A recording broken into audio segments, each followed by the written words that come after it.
سلامونه نیکې هیلې او درنښت مې ومنئ. د سپیس انفارمیشن د پاڼې قدرمنو مینوالو تمه لرم چې ټول به روغ او جوړ یاست او تر دې دمه به مو ژوند په نیکمرغۍ او سوکالۍ سره رالمانځلی وي. قدرمنو مینوالو، نن تاسو ته د ځمکې د دوو مهمو حرکتونو په تړاو باندې معلومات درکوم. تمه ده زموږ همدا ویډیو را سره وڅارئ او له نورو ملګریو سره یې هم شریکه کړئ، تر څو زموږ نور مینوال هم د ځمکې له مهمو حرکتونو څخه خبر شي. ځمکه په ټوله کې څو ډوله حرکتونه لري. نن ورځ تاسو ته د ځمکې پر تړاو د ځمکې د دوه ډوله حرکتونو په اړه معلومات درکوو.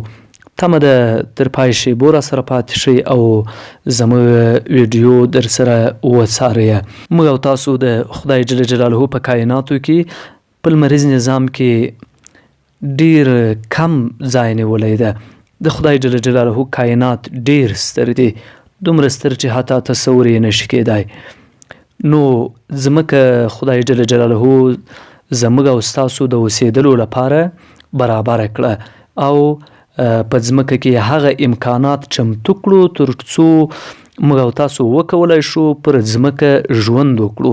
ولې په نورو سیارو کې ژوند کولو ته زمینه نه ده برابره؟ ولې موږ او تاسو نشو کولای په نورو سیاراتو کې ژوند وکړو؟ هلته د انسانانو د اوسېدلو لپاره شرایط نه دي برابر، ځکه نو موږ او تاسو نشو کولای چې هلته ژوند وکړو. نورو سیاراتو کې اکسیجن نشته، اوبه نشته، د اوزون طبقه چې د لمر وړانګې تصفیه کوي نشته.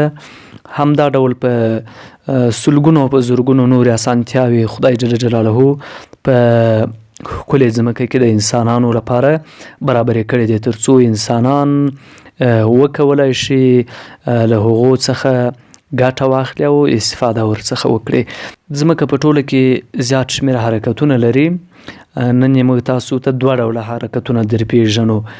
یو د ځمکې وضعي حرکت دی چې ځمکه په خپل محور د حرکت په حالت کې ده او د همدې حرکت په ترڅ کې په ځمکه کې شپه او ورځ رامنځته کیږي. همدا ده چې ځمکه د استوا د کرښې په وسیله سره په دوو برخو ویشل شوې ده، چې یوې برخې ته شمالي نیمه کره او بلې برخې ته جنوبي نیمه کره ویل کیږي. نو که چیرته په یوه نیمه کره کې شپه وي نو په بله نیمه کره کې به هرومرو ورځ وي. د وضعي حرکت په اساس سره په ځمکه کې شپه او ورځ رامنځته کیږي. نو کله چې د ځمکې شمالي لوری لمر ته وي هلته ورځ وي، او چې کله یې جنوبي لوری لمر ته وي نو هلته ورځ یې پکې. نو موږ او تاسو ویلی شو چې د ځمکې د وضعي حرکت په اساس باندې چې ځمکه په خپل محور کې د حرکت په حالت کې وي، شپه او ورځ رامنځته کیږي. او بل حرکت چې د هغه د ځمکې انتقالي حرکت ده، چې د لمر پر شاوخوا په بیضوي مدار کې ځمکه خپل انتقالي حرکت ترسره کوي او د همدې حرکت په ترڅ کې په ځمکه کې مختلف فصلونه او موسمونه رامنځته کیږي. د ځمکې د نورو حرکتونو په تړاو هم موږ تاسو ته معلومات درکوو. تمه ده چې دا ویډیو به مو تر پای شیبو را سره څارلی وي. تر بیا ښې چارې خدای مو مل شه.